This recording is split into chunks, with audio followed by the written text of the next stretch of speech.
Braun Strowman versus Bobby Lashley kicks off Raw in a Falls Count Anywhere match. They're fighting up the ramp and then Strowman tackles Lashley through the LED screen and a few hundred explosions happen.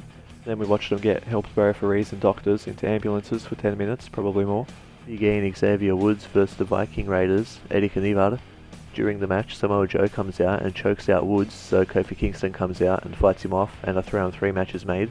Samoa Joe and the Viking Raiders versus the New Day, and Joe choked out Kofi for the win. Backstage, the Good Brothers Carl Anderson and Luke Gallows talk to AJ Styles and tell him he almost lost to Ricochet last week and ask where the AJ they knew in Japan was. Later in the show, Gallows and Anderson find Ricochet and tell him AJ could have beaten him in 3 minutes easy, and Ricochet says he'd be happy to do it again. So Gallows and Anderson go tell AJ Ricochet's talking shit, saying he'll beat you. AJ goes up to Ricochet and says he wants him in a match tonight for the United States title. Ricochet accepts and AJ slaps Ricochet, then Ricochet returns a slap. Cesaro is supposed to verse No Way Jose, and during Jose's entrance we see the 24/7 champion R-Truth is dancing in the conga line and goes past Drake Maverick, who's on his honeymoon with his wife, and she doesn't want him involved with his 24/7 title. Other people figure out Truth is out there and chase after him, and Cesaro drops Jose on the outside and hits him with a neutralizer. Shane McMahon and Drew McIntyre come out and talk trash about The Undertaker, then lightning hits the ring post and The Undertaker comes out, so Shane and Drew leave the ring. Undertaker pretty much says that Extreme Rules is going to make them rest in peace. Lacey Evans with Baron Corbin in her corner versus Natalya, and the finish is Baron trips Natty and Lacey hits a shitty punch finisher for the win. Elias versus The Miz in a 2 out of 3 falls match. Miz wins the first fall with a shitbuster, and Elias wins the second with a plectrum, and the third fall is won by The Miz with a figure 4 leg lock. Becky Lynch and Seth Rollins are being interviewed backstage, then Maria and Mike Kanellis interrupt them, and Maria offers them to a match and calls her husband her bitch.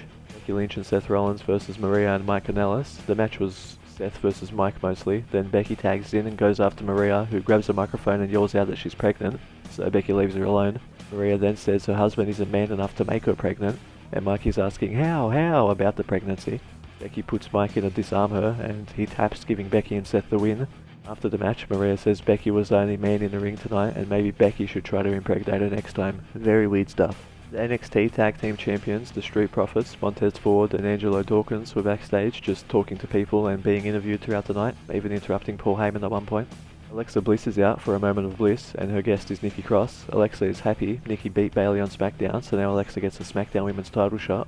Carmella comes out and says Nikki Cross is the one who should get the title shot, and Alexa says it's pathetic. Carmella's trying to break them up, and that Carmella is just R-Truth's sidekick, so Carmella offers Alexa to a match, which she accepts. Carmella beats Alexa straight away with a roll-up. Then after the break we're told the match was made official by no one, so now Nikki Cross is versing Carmella, and Nikki wins with a swinging neckbreaker. Backstage, Drake Maverick is waiting for his wife outside the toilet, and R-Truth is there, so Drake rolls him up and becomes the 24/7 champion, then runs off with his wife. AJ Styles versus Ricochet for the US title in the main event. They have a good one, and AJ hits a springboard forearm to pin Ricochet, whose foot's under the bottom rope, but the referee doesn't see it, and AJ wins. But the decision's overturned when another ref comes out and clears things up during the commercial break. So after the break, the match restarts and Gallows and Anderson are now at ringside. Ricochet wins with a sort of roll-up type thing, and AJ shakes his hand after the match. Then Gallows and Anderson get on the apron yelling stuff at AJ, and AJ turns around and drops Ricochet, and all three men beat up Ricochet. He gets here with a Magic Killer and a Styles Clash off the second rope, and Raw goes off the air with the Good Brothers and Uncle Alan throwing up the 2 Sweet. We'll see you next week for the next Raw review.